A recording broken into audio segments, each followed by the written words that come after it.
7 പേരാണ് അവർ ഒരുമിച്ചുണ്ടായിരുന്നത്. അത് ജനിച്ച കാലം മുതൽ ഒരുമിച്ചുണ്ടായിരുന്ന ഉറ്റ കൂട്ടുകാരാണ്. മരണത്തിലും അതിൽ 4 പേർ പിരിയാതെ ഒപ്പമുണ്ടായി എന്നതാണ്.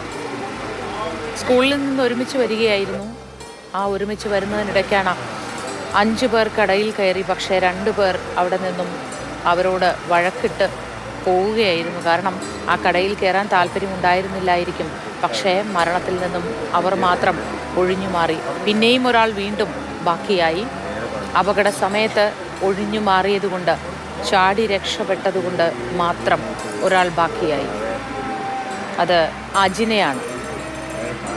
ആയിഷ, ഇർഫാന, റിദ ഫാത്തിമ, നിദ ഫാത്തിമ, ഈ 4 പേരാണ് മരണത്തിന് കീഴടങ്ങിയത്.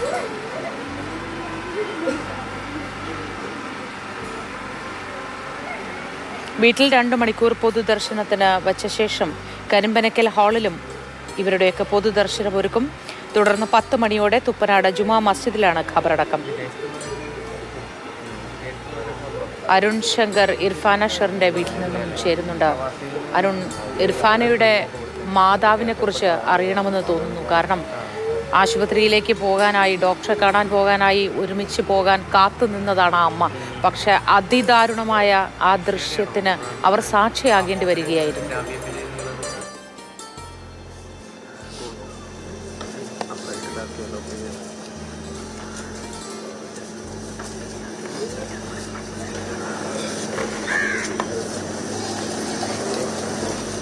ഒരു അവസ്ഥയാണത്. കാരണം സ്വന്തം മകളുടെ ജീവൻ പൊലിയുന്നത് കൺമുൻപിൽ കണ്ടു നിൽക്കേണ്ടി വരിക, നിസ്സഹായതയോടെ കണ്ടു നിൽക്കേണ്ടി വരിക എന്നുള്ളത് ഒരു അമ്മയെ സംബന്ധിച്ചും അത് താങ്ങാനോ ഉൾക്കൊള്ളാനോ കഴിയില്ല.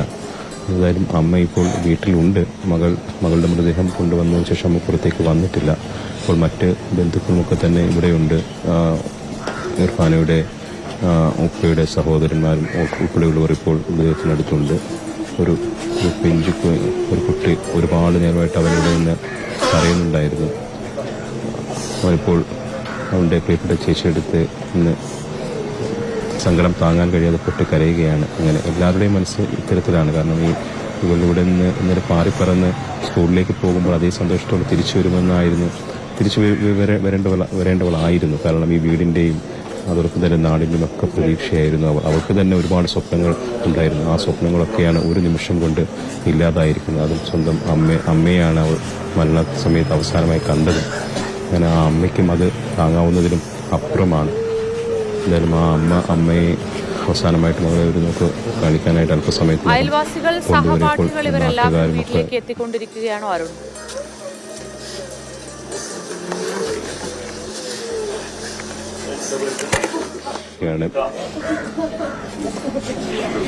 ഇപ്പോൾ ഉപ്പയെ കൊണ്ടുവന്നിരിക്കുകയാണ്. ഉപ്പയെ മകളെ കാണിക്കുന്നതിന് വേണ്ടിയിട്ട് കൊണ്ടുവന്നിരിക്കുകയാണ്. ആ ഉപ്പയുടെ ഹൃദയം കണ്ടു നിൽക്കാൻ പോലും കഴിയാത്ത അവസ്ഥയാണ്.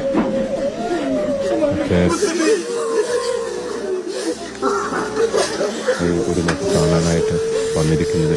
ഒരിക്കലും ഇങ്ങനൊരു രംഗം ആ ഉപ്പയുടെ വന്യമായ ചിന്തയിൽ പോലും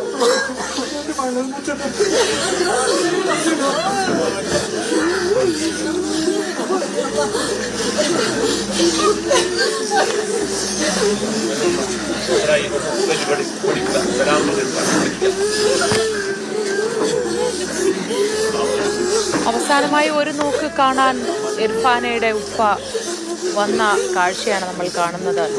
നെഞ്ചുലിക്കുന്നതും ഉള്ളുപൊട്ടുന്നതുമായ കാഴ്ച. ഇതെങ്ങനെയാണ് കണ്ടു നിൽക്കാനാവുക? പരിസരവാസികൾ, ഇവരെ പണ്ട് മുതലേ പരിചയമുള്ള മനുഷ്യർ എല്ലാവരും എത്തുന്നു. എല്ലാവരുടെയും കണ്ണുകൾ ഈറനണിഞ്ഞ് തന്നെയാണ് അവിടെയുള്ളത്.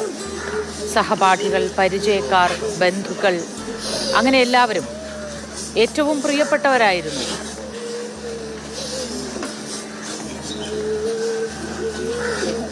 പറയൂ അരുൺ.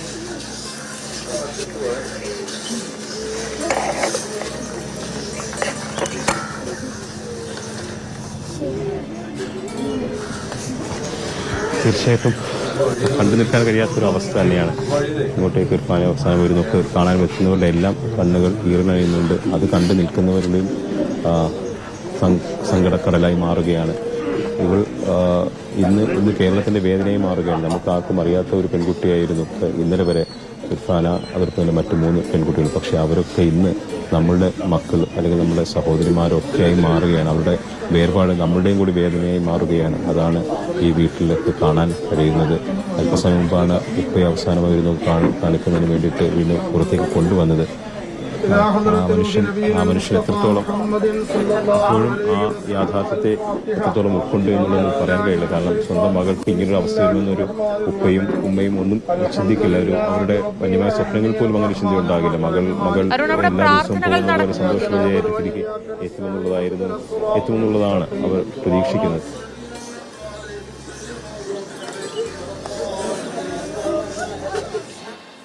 ആയിഷ, ഇർഫാന, റിദ, ഫാത്തിമ, നിദ, ഫാത്തിമ, 4 പ്രാർത്ഥനകളും നടക്കുന്നുണ്ട്. മതപരമായിട്ടുള്ള പ്രാർത്ഥനകളും നടക്കുന്നുണ്ട്. അതിൽ വിശ്വാസികളെല്ലാം പങ്കെടുക്കുന്നുമുണ്ട്. 4 പേരും ഉറ്റ കൂട്ടുകാരായിരുന്നു. ഞാൻ അരുണിലേക്ക് വരാം.